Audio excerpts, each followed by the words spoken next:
할렐루야! 거룩하고 복된 주일 주님의 전에 나오신 여러분들 환영하고 축복합니다. 우리 이제 마음을 모아서 7월 26일 성령 강림 후 8째 주일 공동예배 시작하겠습니다.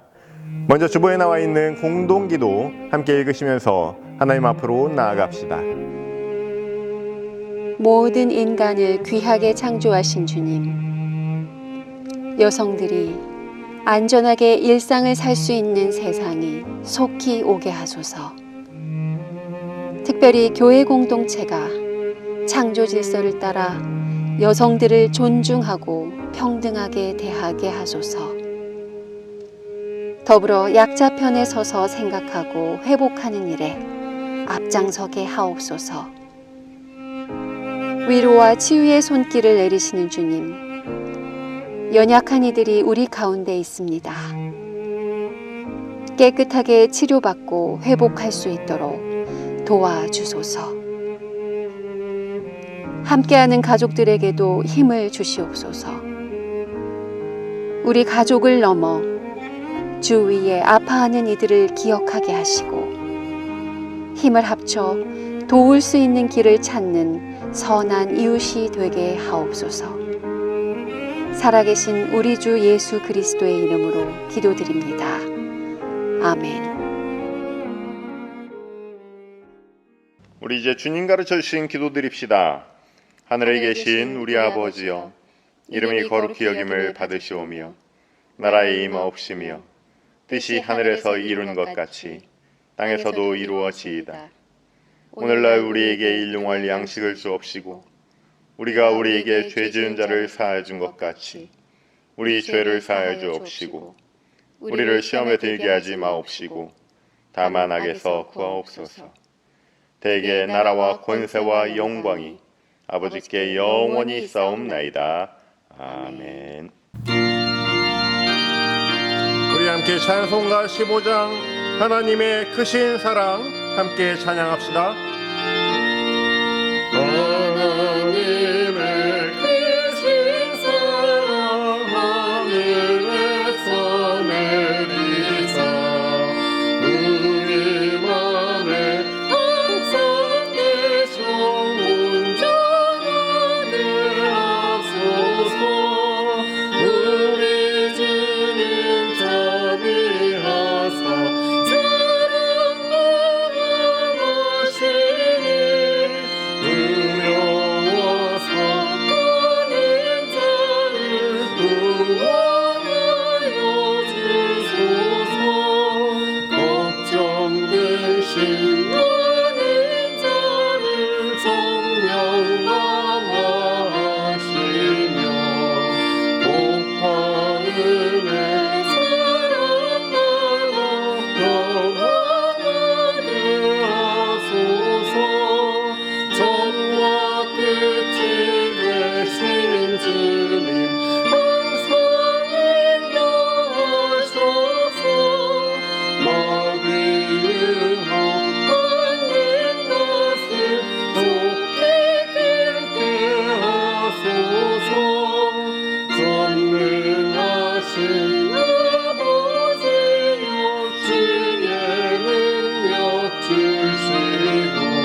오늘 우리에게 주신 하나님의 말씀 창세기 29장 15절로 28절 말씀을 양정 목사께서 봉독해 올리겠습니다. 하루는 라반이 야곱에게 물었다. 내가 내 고륙이라고 해서 내 일을 거저해서야 되겠느냐? 품삯을 얼마나 주면 좋겠는지 말해보아라. 그런데 라반에게는 딸이 둘 있었다. 큰 딸은 레아요, 작은 딸은 라헬이었다. 레아는 눈매가 부드러웠지만 라헬은 몸매도 아름답고 용모도 예뻐서 야곱은 라헬을 더 좋아하였다.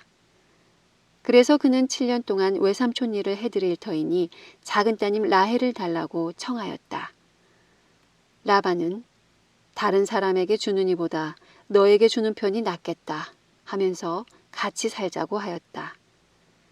그로부터 야곱은 라헬에게 장가들 생각으로 일을 했다.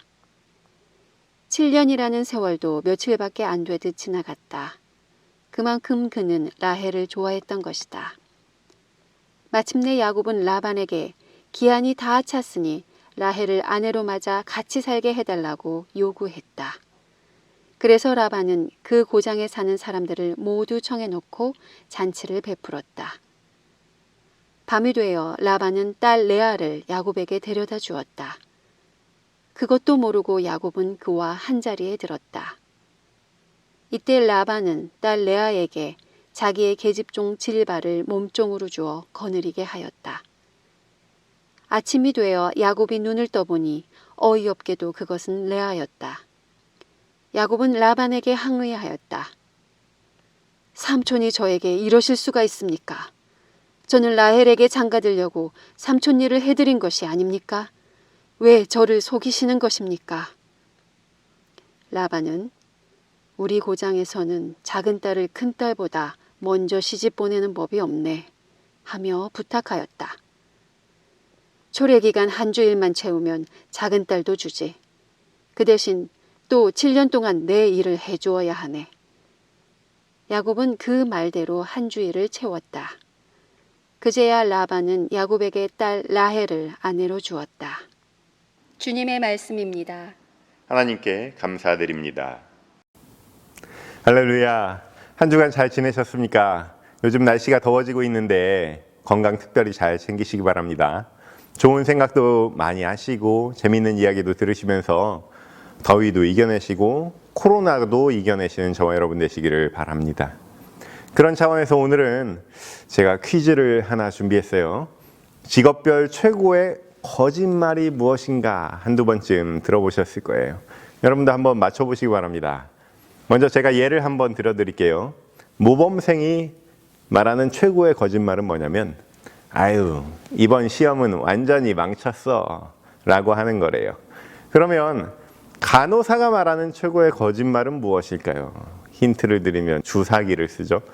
예, 잘 맞추신 분들이 계실 거예요. 이 주사 하나도 안 아파요 라고 하는 거짓말이라고 합니다. 하나만 더 내겠습니다. 교장 선생님이 말하는 최고의 거짓말은 무엇일까요? 마지막으로 한마디만 하겠습니다 라고 하는 거짓말이라고 합니다. 혹시 여러분 나는 태어나서 한 번도 거짓말을 하지 않았다 라는 분 계십니까? 가끔 보면 계시더라고요. 방금 이 말, 나는 태어나서 한 번도 거짓말을 하지 않았다 라는 말이 세계 거짓말 대회에서 1등 수상을 했습니다. 우리가 보통 하나의 거짓말을 감추기 위해서 7개의 거짓말이 필요하다고 하죠. 거짓말은 슬프게도 생후 6개월부터 시작됩니다. 본능에 가까운 거죠.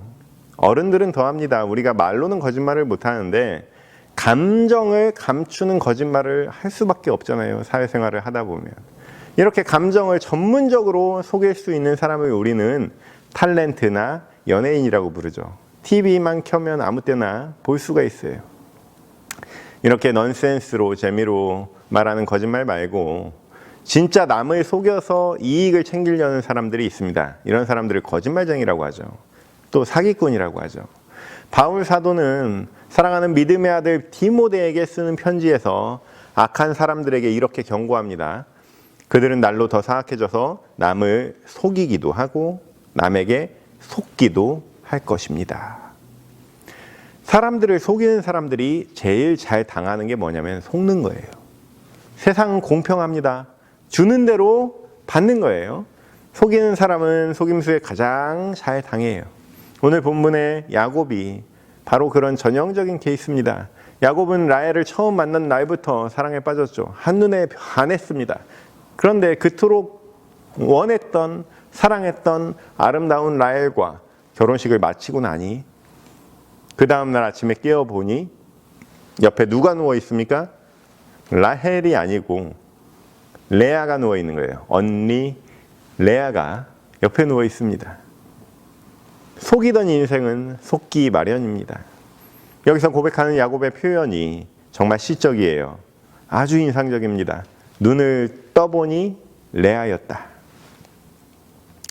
그러고 보면 우리 인생 가운데서도 눈 뜨고 나서 알아차리게 되는 게 얼마나 많습니까? 요즘은 과학이 발달해서 이런 통계들이 모이잖아요. 어떤 한 사람이 생을 마감할 때 하는 말, 임종 때면 후회하는 그 말이 정해져 있다고 하지 않습니까? 지나보면 허탄한 일에 화내고 욕심내고 열내면서 살았구나. 눈이 뜨이고 나면 고백되는 일이 한두 가지가 아니에요. 심적 고통을 호소하는 사람들 대부분은 누구 때문에로 시작됩니다. 남편 때문에, 시어머니 때문에, 자식 때문에, 회사 때문에. 저마다 관계에서 우리는 마음속에 뭘 가지고 있냐면 라헬 상을 가지고 있는 거예요. 남편만 잘 만났더라면, 시어머니만 잘 만났더라면, 자식들이 친구만 잘 만났더라면 최고의 비교 대상을 누구로 잡느냐면 라헬로 잡는 거예요. 내 생각 속에서만 살아있는 게 바로 라헬상입니다. 내가 처음 나의 배우자를 만났을 때 그 모습, 내가 처음 직장에 발 내디뎠을 때 그 모습은 세상에는 존재하지 않는 거죠. 나만 알고 있습니다. 그게 어떻게 생겼는지는 아무도 몰라요. 나만 알아요. 그 대상들은 죄가 없죠. 그 존재 그대로일 뿐입니다. 심지어 그 존재 자체는 잠시도 쉬지 않고 변화하고 있는 거죠. 고정된 상이라는 것 자체가 허상입니다. 레아가 레아로 존재하는 것 뿐인데, 아니 지금도 쉬지 않고 변화하면서 존재해 가고 있는 것 뿐인데, 그 존재가 내 마음속에 딱 고정된 어떤 사진 같은 라헬이 아니어서 불평하고 스스로 고통당하는 인생이 얼마나 많습니까? 내 아들은 반듯하게 좋은 학교, 좋은 직장을 가져야 하고, 내 남편은 가정에 충실하면서도 회사에서 승진도 잘해서 돈도 잘 벌어와야 되고, 상상 속의 라헬, 최고여야 하고 이상적이어야 하는 그 대상은 우리가 하나님의 은혜로 눈을 떴을 때 라헬이 아니라 레아인 경우가 많죠. 목자들은 현실을 바로 보게 하신 하나님을 원망하기도 해요. 현실을 부정하기도 해요. 그러나 하나님께서 우리에게 주신 축복은 우리의 몽상이 아니라 허상이 아니라 바로 우리의 현실인 줄로 믿습니다. 엊그저께 위스콘신에서 로터리 파워볼을 하신 분이 한 분이 당첨이 되셨어요. 그런데 그분이 당첨금을 반을 친구한테 나눠줬다는 거예요. 그래서 뉴스에 나왔습니다. 무려 28년 전에 너랑 나랑은 같이 해서 나오면은 둘이 나눠 가지자, 이렇게 말로 약속을 했는데 그걸 지킨 거예요. 꿈에서 로터리 됐다는 분들 많으시죠? 내 친구가 꿈에서 로터리 된 걸 나한테 나눠준다고 해봅시다. 아무 의미 없는 거잖아요. 우리가 살아가는 현실이라는 곳에 두 다리를 단단히 세우고 살아갈 때 하나님의 축복이 우리에게 의미가 있는 거예요. 그걸 똑바로 보게 해주시는 분이 하나님이시고 우리의 영을 깨어나게 하시는 분이 하나님이세요. 야곱이 깨어난 아침과 같이 이렇게 우리 두 눈을 번쩍 뜨게 하신 하나님께 늘 감사하고 찬양하는 마음으로 살아가는 저와 여러분 되시기를 주님의 이름으로 축원합니다. 그 대상들이 이상적이어야 하는 이유는 어디에서 오는 걸까요? 사실 나의 부족한 면을 상대방을 통해서, 그 어떤 대상을 통해서 만족시키고 싶어하는 경향이 많습니다. 예를 들어서 엄마가 너무 곰 같은 거예요. 어머니가 곰 같아서 답답하고 불편했던 아들은 나는 나중에 꼭 여우 같은 여인하고 결혼하겠어 라고 다짐하기 마련이죠. 아버지가 알코올릭이어서 술을 너무 많이 드시는 술주정뱅이여서 불우했던 어린 시절을 보낸 딸은 모범생이기만 하면 무조건 오케이예요. 다른 현실적인 것들을 볼 수 있는 눈을 하나님께서 허락하셨지만 눈이 감겨요. 무조건이에요. 그럼 결과가 어떻습니까? 사람이 참으로 간사한 동물이라는 게 참 많은 이들이 마치 운명의 굴레처럼 되돌아가요. 여우 같은 여인과 헤어지고 다시 곰 같은 여인을 찾는가 하면 또 모범생과 불편한 채로 다시 기분파, 중독파와 눈이 맞습니다. 빙빙 쳇바퀴 돌아가는 것 같은 우리 인생 어떻게 하면 막을 수 있습니까? 성경에는 별의별 이야기가 다 나옵니다. 신약에는 그래도 젠틀한 이야기들이 나오지만 구약성서에는 정말 세상에 온갖 이야기들이 다 들어있어요. 첫사람 아담부터 삐끗하잖아요. 유혹에 못 이긴 첫사람부터 시작해서 범죄와 살인과 속임수가 등장합니다. 그런데 하나님께서 성서를 우리에게 주실 때 선하고 아름답고 훌륭한 이야기들이 대부분이지만 우리 인생살이에서 흔히 볼 수 있는 이런 드라마틱한 요소들을 왜 집어넣어 놓으셨을까? 왜 우리에게 그런 성경을 허락하셨을까? 생각해 보시면 아실 거예요. 우리 하나님은 우리가 설령 이렇게 모범적이지 않은 인생을 잠시 삐끗해서 살아간다 하더라도 우리를 사랑하시는 분이시라는 거예요. 우리를 가만히 놔두지 않으시고 아브라함, 이삭, 야곱처럼 그 어떤 풍파를 만나고 실수를 몇 번 저지르더라도 믿음의 길로 이끄시는 분이심을 우리가 기억하기를 바랍니다. 그러한 믿음의 길은 구체적이에요. 때론 복잡하기도 합니다. 그렇지만 우리가 이걸 풀 수 있는 지혜를 하나님께서는 또한 허락하세요.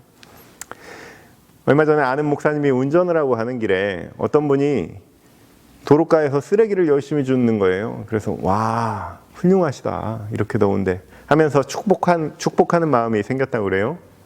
그런데 그 쓰레기 주우시는 분이 가다가 길거리에 또 침을 탁 뱉습니다. 같은 사람이. 누가 보는지는 그분 입장에서는 알 수 없는 일이고 그분은 늘 하던 일을 한 거겠죠. 선과 악은 이쪽과 저쪽에 완전히 떨어져 있는 게 아니잖아요. 유행가 가사처럼 점 하나 찍으면 달라질 수 있는 것이고 누가 그 일을 보고 있느냐에 따라서도 달라질 수 있는 것이고 삶의 정황과 이해관계에 따라서 누구에게는 선일 수도 있고 누구에게는 악일 수도 있습니다. 그렇다고 마냥 상대적인 것만은 아니에요. 절대적인 선과 악이 있습니다. 하나님께서 우리에게 베푸시는 섭리는 그저 우리 눈을 뜨게 하시는데 그치는 게 아닙니다. 어느 날 눈 떠보니 눈앞에 있는 레아와 관계하는 법, 만물을 있는 그대로 사랑하는 법을 가르치시는 은혜에 있습니다. 상담학계에 이런 유명한 말이 있어요. 깨어난 사람은 현실을 이상화하고 깨어나지 못한 사람은 이상을 현실화하려고 한다. 어떤 사람은 깨어나서 내 이상형이 아닌 레아가 누워있다는 사실을 1년 만에 발견하기도 하고 어떤 사람은 5년, 10년 만에 발견하기도 해요. 그제서야 속았다느니 내 인생 헛살았다느니 존재하지 않는 것에 대한 미련입니다. 우리 주 예수 그리스도께서 십자가에서 끊으신 것이 바로 이거예요. 라헬은 없다. 내가 만들어낸 이상향도 없고 그런 이상형이 나오게 된 이유인 내 마음속에 저주해야 할 그런 죄인도 없다는 거예요. 우리의 모든 죄를 예수께서 단박에 끊어주심으로써 우리를 죄에서 자유케 해주신 그 은혜를 우리가 기억합니다. 그런데 안타깝게도 믿음은 믿음이고 일상은 일상인 게 우리 현실이잖아요. 우리 현실에 적용해내는 게 너무나 어렵습니다. 여전히 우리 눈에는요, 레아가 탐탁치 않아요. 모든 이들이 반드시 라헬이어야 하고 내 생각은 전혀 틀림이 없고 변함이 없습니다. 그러나 하나님은 우리를 이처럼 사랑하세요. 우리 눈을 뜨게 해주셔서 레아와 라헬을 모두 존귀하게 여기게 해주십니다. 참새 한 마리도 귀하게 여기시는 하나님의 마음이 우리 마음 위에 덮여지기를 소망합니다. 이 세상은 예수 그리스도로 인해 죄사함 받은 존귀한 존재들로 가득합니다.